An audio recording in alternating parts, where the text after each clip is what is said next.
Hello, fellow classmates. My name is Trey Starks, and I'm also a member of Professor Brady's class, and I'm here today to talk to you guys about why I believe corporal punishment is a effective means of discipline and why it should not be looked down upon. So first off, let's get into it. I'm going to go ahead and say that it should not be looked down upon because it helps teach right from wrong. In many instances, it'll just help a child know what they should not be doing. If they're in public and they see a sweet that they like and they're at the counter and they're begging for that sweet, they start stomping and temper tantrums. We've all heard it and seen it. So if that's happening and obviously the parent doesn't want that, a quick pop on the hand or pop on the butt. It doesn't have to be excessive, like grab on the arm and just wail. No, just simple pop on the hand, pop on the butt. Anything that'll shock them and let them know that that's not acceptable will suffice. But it's unwanted. It's not only does it hurt them a little physically, like sting them physically, but it also affects them emotionally because children love their parents, and anytime that a parent will spank them or do anything that a child does not want, it kind of it's like a shock. Like, you did that to me, I love you, and you spanked me. It's just an emotional pain, and so hopefully and done correctly, it'll let them know that that's not right. You can't do that. You can't act that way in public. Also, it helps create structure, and that works so many ways. It's very important. You want your child to be structured. You want them to go out into the world and treat everyone with the same respect that they would treat, anyone in their household. So it helps with their boss. It helps with job interviews, with school, teachers, their elders. It helps anybody who you should be respectful to. In any instance, you want your child to behave that way. You want them to walk around like they were raised properly. And, while corporal punishment could, make that harder, if limitations weren't watched, it could also be the reason why they are very structured. So that's one good reason. And it also, it's an immediate form of punishment. You don't have to wait till you get home to put them in a timeout chair. You don't have to wait until you find their favorite toy and take it away and give it back to them later. It's just an immediate form. If anything happens, just pop on the hand, as I said earlier, it'll just let them know right then and there that is not good. And also, it is cost effective. It will, while raising your children the right way, everyone wants to raise them the way they see fit. I'm not saying it costs a lot of money. It's nothing like that. It's, you do it how you want to do it, but if not done properly, it might cost therapy in the future. It can save you some money in your pocket. Also, timeout chairs. People use timeout chairs, or some people will give away their favorite toy or throw something out the window, for immediate form. But timeout chairs, that can become very pricey if a child becomes hardened and wants to rebel and break their timeout chair or anything like that. So that's one form. It could save you some money.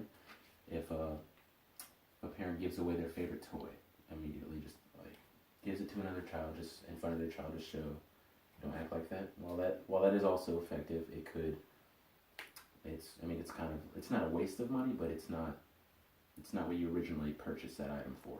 So it is it's cost effective, and the whole purpose of corporal punishment is just it's perceived as unpleasant. So it's a good form of punishment. You always want to remember though, limitations. Don't ever forget your limitations. An example of someone who did not have limitations at that point, or somehow their anger clouded them, was an NFL player, Adrian Peterson. I don't know if you guys know him, but he's a great player, and this could have affected people's views on him, but he's a nice guy. He got in trouble for pulling over his car and whipping his 4-year-old child, leaving wounds, and it was not pretty.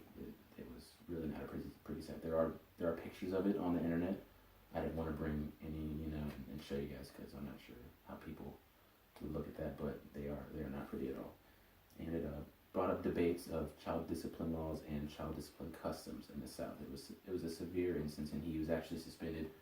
Not only did it affect him like press wise, but it affected him in his career. He was ended up suspended for I think the first 4 games of last season. And while he did come back to play the game the way he plays it really well, it was bad, and it did leave a lot of people looking down upon Adrian Peterson. But while it can also teach people structure, it can teach them to rebel.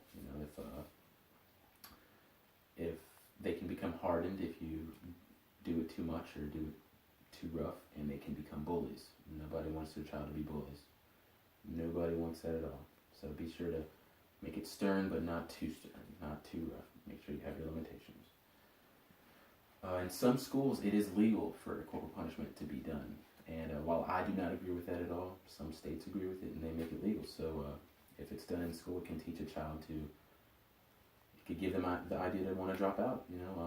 They don't like waking up in the morning and going to school. I remember as a child, I did not like it at all. I didn't mind learning, but I did not like waking up in the morning knowing I had to go to school for 8 hours a day. It was mainly the time, but I feel like a lot of children wake up that way, and if they wake up and they think, oh, I have to go to school for 8 hours a day, and also I have to worry about my teacher spanking me today. I didn't do my homework yesterday, so I'm worried that might happen. And if they constantly have that stress on their mind every day, it could teach them to maybe drop out and not be a part of the school system anymore. Nobody wants that at all. Nobody wants that at all. You want your child to grow up well educated and just to have the best education they could possibly have. And I believe that's all I have for you guys here today. I'm sorry. Actually, I have this graph.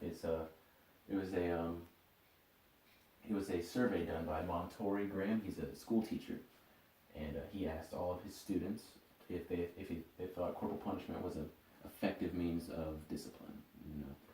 And this black shaded area right here represents 10% that answered no, they didn't believe it was effective, and this green shaded area represents people who thought it was a very effective means of discipline, whether it was for the same reasons I said or for their own reasons. They thought it was the same way.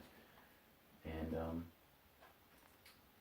that was 90% of the students. So I'm pretty confident in feeling the way I feel, and everybody's up to their own opinion, of course, and this isn't here to make people come my way. It's just an informative presentation, and I hope you guys can go home saying you learned something about it, or watch this video and maybe use it for your own report, the way I used my information I gathered for mine.